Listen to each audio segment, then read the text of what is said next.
नमस्कार। आज हम कुछ ऐसे स्रोतों पर बात कर रहे हैं जहां भगवान विष्णु और आचार्य शुक्र के बीच एक बहुत ही तीव्र टकराव की बात है। जी।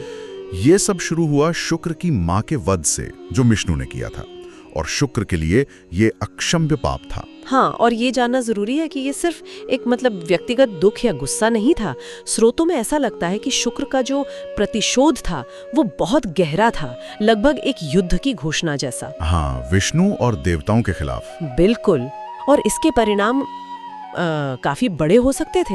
ये दिखाता है कि कैसे कभी-कभी गहरा दुख जो है वो तपस्या से मिली शक्ति को भी अहंकार और बदले की तरफ मोड़ सकता है। सही कहा। सुनने में आता है कि शुक्र सिर्फ विष्णु को दोषी नहीं मान रहे थे, बल्कि उन्होंने तो बहुत कठोर शब्द इस्तेमाल किए हैं। जी हाँ, जैसे हत्यारा, पापी, अधर्मी, यहाँ तक कि धर्म भक्षक भी कहा। और बात यही नहीं रुकी, उन्होंने विष्णु को श्राप तक दे दिया। श्राप? कैसा श्राप? कि वो तुरंत अपना विष्णु पद अपना दिव्य स्थान और अधिकार छोड़ दें।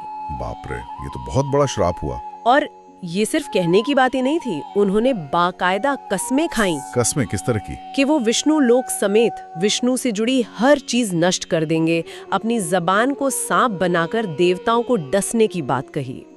और तो और इस दुनिया से विष्णु का प्रभाव मिटा देंगे। वो कहते थे कि ये बदले की आग उनके दिल में युगों तक जलेगी। ये तो असाधारण संकल्प लगता है, लेकिन इतनी तीव्र प्रतिक्रिया के बीच क्या किसी ने उन्हें रोका नहीं, समझाया नहीं? हाँ, कोशिश तो हुई।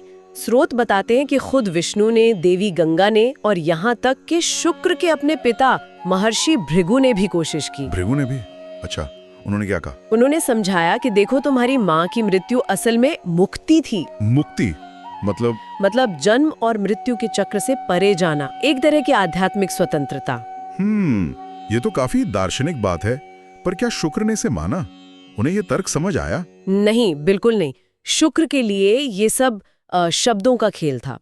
उन्होंने उल्टा तर्क दिया कि अच्छा, अगर इसे मुक्ति कहते हो तो फिर मैं भी विष्णु को उनके यज्ञों और तपस्याओं से मुक्त कर दूंगा।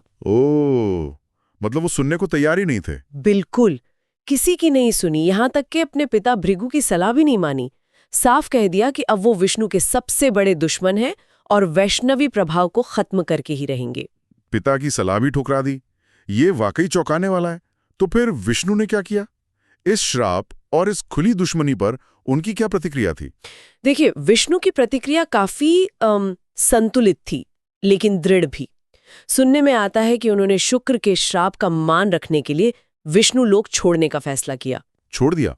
क्यों? उनका कहना था कि वो एक तपस्वी के वचन को झूठा नहीं होने दे सकते, लेकिन उन्होंने शुक्र को चेताया भी। चेतावनी? किस बारे में? विष्णु ने कहा कि ये जो गुस्सा और अहंकार है, ये शुक्र को अज्ञान के कुएं में धकेल रहा है। इससे उनके खुद के पुण्य, उनकी तपस्या का बल, वो सब नष्ट हो सकता है। अच्छा। और उन्होंने ये भी कहा कि इस समय शुक्र को कोरे ज्ञान या तर्क की नहीं, बल्कि सहानुभूति और एक गुरु की जरूरत है जो उनका ये अज्ञान और दुख मिटा सके। तो ये सिर्फ दो शक्तियों का टकराव नहीं था, ये तो ज्ञान, धर्म, व्यक्तिगत दुख और बदले की भावना के बीच का एक जटिल संघर्ष है। बिल्कुल। विष्णु का ये कहना कि उन्हें सहानुभूति की जरूरत है, ये स्थिति को एक अलग ही नजरिए से दिखाता है। हाँ। और ये दिखाता है कि कैसे बड़े बड़े तपस्वी भी कभी-कभी व्यक्तिगत दुख से उपजे क्रोध में अपना विवेक खो सकते हैं। ये पुराणों में बार बार आता है ये विषय।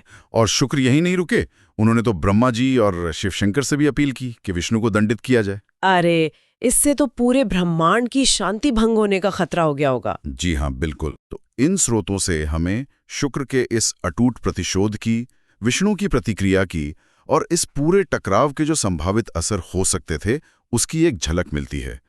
शुक्र का दुख और क्रोध वो तो समझ आता है, लेकिन विष्णु की चेतावनी और भृगु जैसे ऋषि की सलाह ये सब सोचने पर मजबूर करता है।